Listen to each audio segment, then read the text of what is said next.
vou trazer um outro professor aqui também para conversar com a gente. Nosso público conhece, porque tem um programa aqui, o Trilhas da Democracia, mas hoje, excepcionalmente, está fazendo um programa comigo. Acho que a gente nunca fez programa juntos aqui, né, Marco? Tudo bem? A gente se fala quase toda semana, todo dia, mas estamos aqui pela primeira vez nos falando virtualmente. Tudo bem? Tudo bem, Daiane? Boa tarde, audiência do Brasil Agora. Boa tarde. O Marco Mondani é apresentador aqui do Trilhas, como eu disse, mas ele é professor titular da Universidade Federal de Pernambuco, tem aqui uma série de trabalhos que ele conduz aqui além do programa, e ele está lançou já, né? Mas vai lançar certamente em outros lugares, um livro que trata de um tema que a gente, por vezes, traz aqui com os nossos juristas, advogados e mesmo comentaristas. O André Constantini é um dos que falam muito sobre esses assuntos. Está aqui, ó, Diálogos Antipunitivistas. Marco Mondani, organizador, um livro que traz uma série de reflexões, né, Marco, sobre um tema contemporâneo, que já, como eu disse, a gente trata aqui de diversas formas, mas um livro que traz ali, discute temas como o encarceramento seletivo, né, ou o que muitos chamam de seletividade penal, né, a pena sistematicamente recaindo sobre grupos historicamente já tratados pelo sistema de opressão, da força opressiva do Estado, né? A Ieda falou aqui sobre o abolicionismo, né? Há uma discussão também sobre o abolicionismo penal, de como se pode tratar sobre essas questões. Queria que você trouxesse primeiro aqui o que traz o livro nesses pontos, né? E principalmente explicar para quem ainda não sabe o que é esse termo punitivista ou antipunitivismo, para que as pessoas tenham ideia desse conceito, para depois mergulhar um pouco mais aqui no trabalho que você fez. Daiane, na verdade, esse livro, Diálogos Antipunitivistas, forma uma dupla com outro livro que foi lançado também há pouco, que é esse chamado Sistema Prisional, o Labirinto da Punição. Labirinto da Punição, eu ia chegar nele. Uhum. São dois livros, e me permita dizer, no Dia do Professor, que esses dois livros só foram possíveis, só se tornaram possíveis devido a duas instituições públicas. Uma, a instituição ao qual eu estou vinculado há mais de 20 anos, que é a Universidade Federal de Pernambuco, que é uma instituição de ensino, pesquisa e extensão. E o Trilhas da Democracia é um projeto de extensão da universidade. Não é? E há uma segunda instituição, que é a FACEP, que é a Fundação de Amparo à Pesquisa, no mesmo estilo da FAPESP, em São Paulo, que financiou essa pesquisa que eu coordenei durante 2 anos e cujos resultados são esses 2 livros. Para além disso, para quem não conhece como funciona uma universidade, como se faz pesquisa dentro da universidade, esses 2 livros são resultados da participação de alunos de iniciação científica, graduação, mestrado, doutorado, docentes renomados do campo da criminologia crítica, do movimento antipunitivista, do abolicionismo penal no Brasil e na Argentina. Então, eu não poderia deixar de fazer essa referência no Dia do Professor, para mostrar como a atividade docente é indissociável à prática de pesquisa e à atividade extensionistas. Uhum. E, Daiane, eu tive ontem, em sala de aula, ainda nos marcos do Dia do Professor, né, uma grata surpresa. Né? Enquanto eu falava da questão carcerária no Brasil, uma estudante levantou a mão para dizer o seguinte: professor, eu fiz estágio numa instituição prisional aqui em Pernambuco, aqui no Recife. Uhum. E eu tive um parente que frequentou o mesmo lugar, mas não na condição de estagiária, a estagiária de serviço social, mas na condição de detento. Uhum. Então, isso é uma demonstração de como a Terra é redonda e ela se move. Esses movimentos, né, que foram tratados agora há pouco, né, da importância da lei de cotas e dessa renovação que vem acontecendo dentro das universidades públicas por conta do sistema de cotas, criam essa situação de estudantes que tiveram familiares encarcerados e que, no intervalo de uma geração, se tornaram estudantes estagiando dentro dessas instituições. Dito isso, Daiane, eu acho que esses livros eles têm como propósito demolir determinados mitos que existem em torno da prisão. Primeiro, que a prisão é alguma coisa natural, que ela sempre existiu, existe e sempre vai existir. Uhum. Isso não é verdade. A prisão nasce junto ao modo de produção capitalista com uma determinada função, que era a disciplinarização de corpos rebeldes, de trabalhadores que vinham do meio rural, na Inglaterra, né? E que tinham que ser submetidos, né? Eles eram não proletários que deveriam ser submetidos à disciplina fabril. Então, ela não é natural. Um segundo mito é de que ela existe para proteger a sociedade. Nesses dias, o deputado pastor Henrique Vieira soltou um vídeo de uma fala dele na Comissão de Segurança Pública, aquele circo dos horrores, em que ele conseguiu, em 3 minutos, mostrar o quão inexistente é essa tese de que a prisão ela resolve os problemas da segurança pública. Se tivesse resolvido, dizia o deputado Henrique Vieira, a gente não teria continuamente a mesma pauta que é utilizada pela extrema-direita para a construção de medo, de insegurança na sociedade. O terceiro mito é de que ela tem uma função ressocializadora ou reeducadora. A prisão não ressocializa ninguém. Né?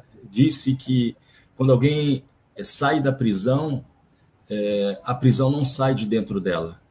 Então, a prisão marca a trajetória de determinados indivíduos. A gente vai ver daqui a pouco que indivíduos são esses, não é uma figura abstrata de pessoas, mas marca também a família de quem foi preso e marca aquela família ampliada, né, a rede de amizades, e marca toda uma comunidade que passa a ser estigmatizada nessa ampliação da quantidade de indivíduos, né, oriundos de determinados territórios de pobreza que vão à prisão. A terceira, você acabou de falar da seletividade, a prisão não é um espaço onde vigora o lema de que todos são iguais perante a lei. Não, a prisão é seletiva e prende determinados ilegalismos. Existem ilegalismos que são punidos com a prisão e outros que são aceitos pelo direito penal, pelos códigos.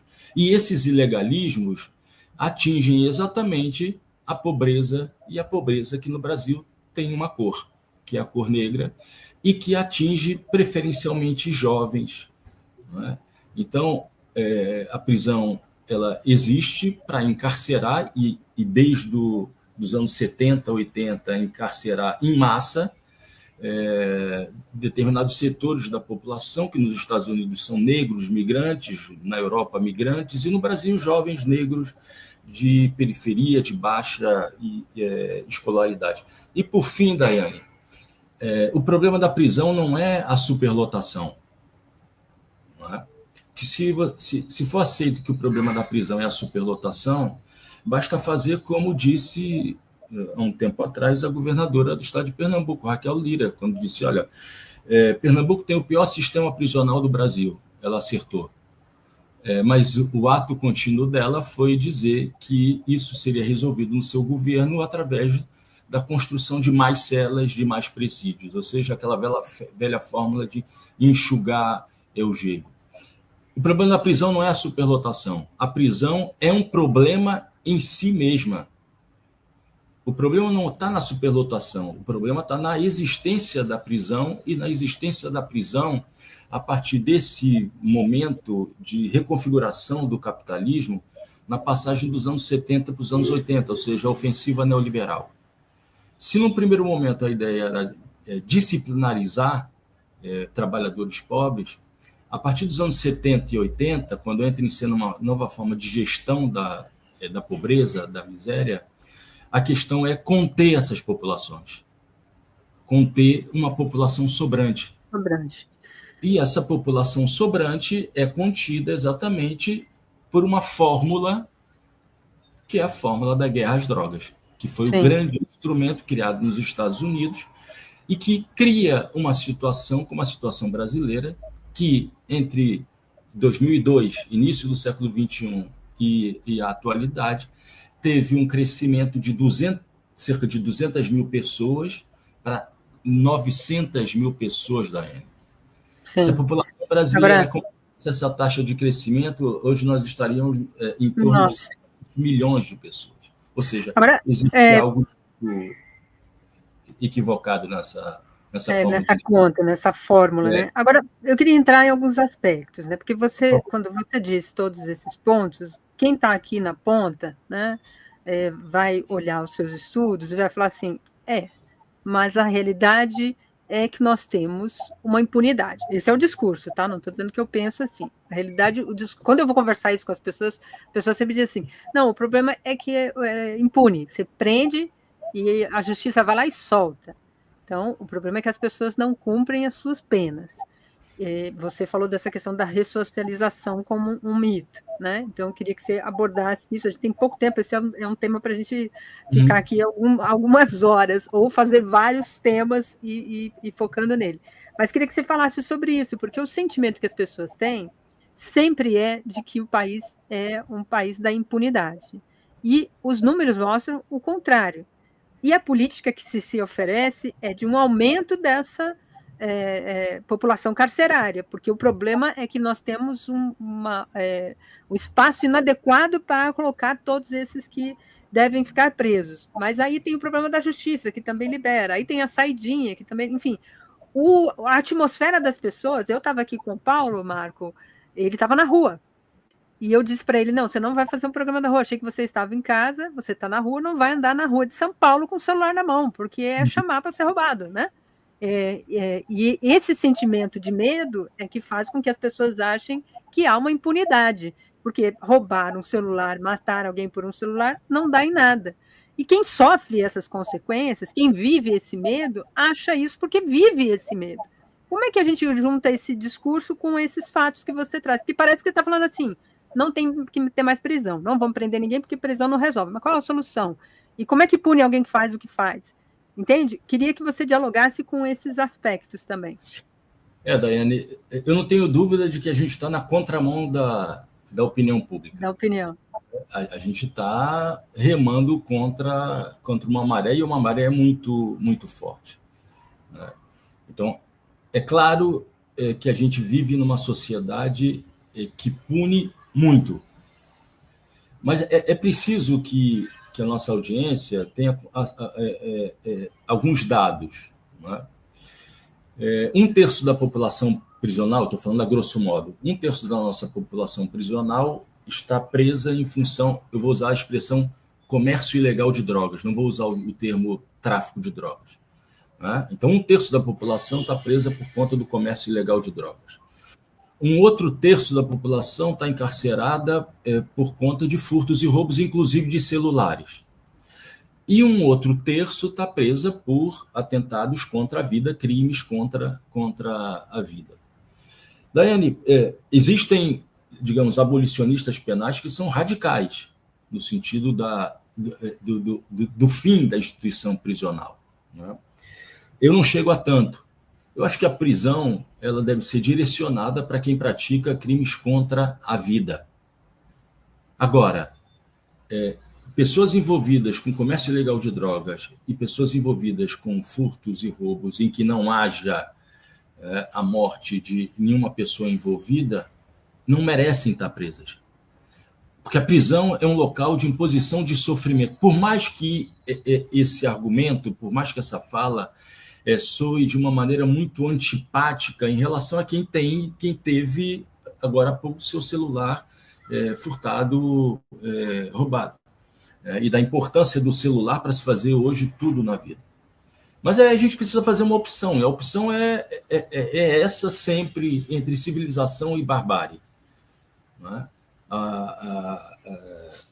E para além disso, Daiane, você é advogada e sabe muito bem a quantidade de pessoas que se encontram presas e são presas provisórias, ou seja, não houve o processo transitado e julgado, né? Vão pagar, arriscam pagar a sua pena e não sem saberem do que estão sendo acusadas e se houve ou não possibilidade de defesa. Por que essa é uma tarefa muito complexa? Né?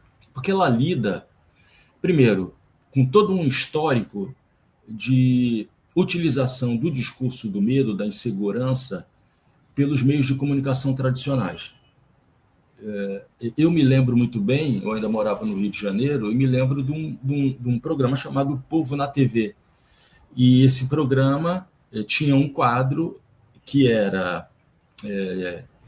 apresentado pelo Wagner Montes, aquele ex-deputado que se viu como figura em filmes, né, fazendo caricaturas, no Tropa de Elite 2, como fazendo caricatura, em que ele dizia, o seu lema, o seu bordão era "vamos limpando".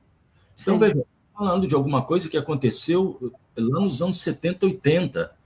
Então, são 50 anos ininterruptos de programas policialescos que criam essa sensação de insegurança, de medo, né, de estranhamento em relação ao outro, que é exatamente, que tem cara, que tem rosto na nossa sociedade, né, e que são jovens e negros. Né? E, por outro lado, ato contínuo em relação a essa exploração por parte da mídia, o uso por parte de políticos de direita, inicialmente, e de extrema-direita. Desde Amaral Neto, o repórter, passando por Sivuca, delegado Sivuca, que era da escuderia Lecoq, até essa horda de deputados políticos de extrema-direita que fazem essa defesa da ideia de que existe impunidade no Brasil.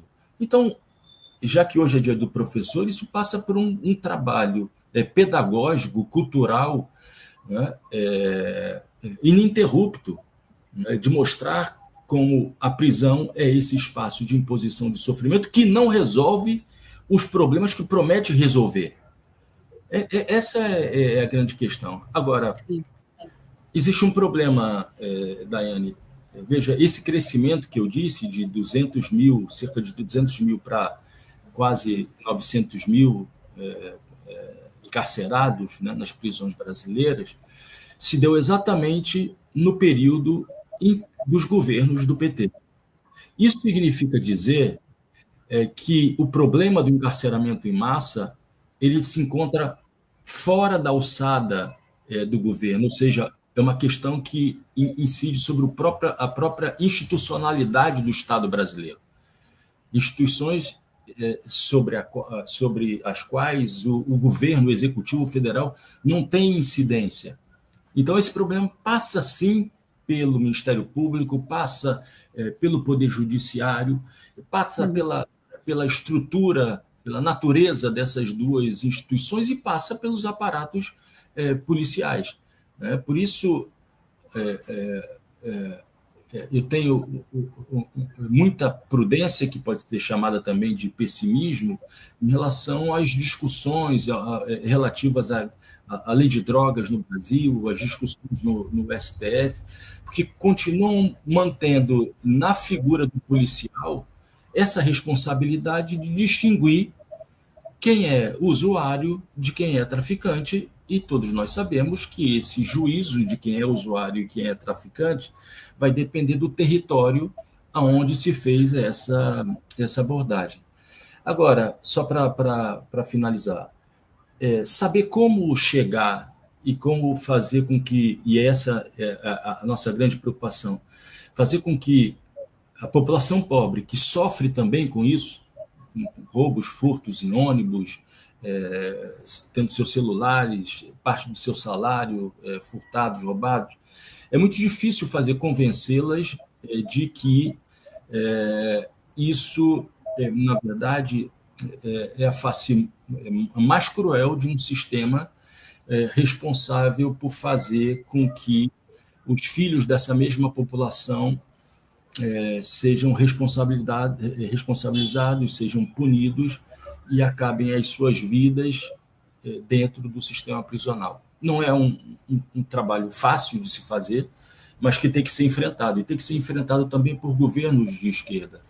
A esquerda não pode aderir ao punitivismo. Uma coisa é defender, e eu defendo com unhas e dentes, a punição a quem atentou contra o Estado Democrático de Direito e tentou golpe de Estado no Brasil. Só que quando se fala de punitivismo, né, e houve até uma discussão na época do julgamento, né, dos réus, do primeiro lote de réus, né, se o voto do ministro Fux teria sido um voto garantista, um voto punitivista, não se passava por aí. Quando se fala de punitivismo, e esse livro, Diálogos Antipunitivistas, ele tem claramente em visão a ideia de que o punitivismo incide sobre uma parcela muito definida da população brasileira, que são pobres, negros, baixa qualidade de territórios. A gente não está falando, quando se defende o antipunitivismo, a gente não está falando dos fraudadores das lojas americanas ou algo do tipo crimes de colarinho branco, do tipo.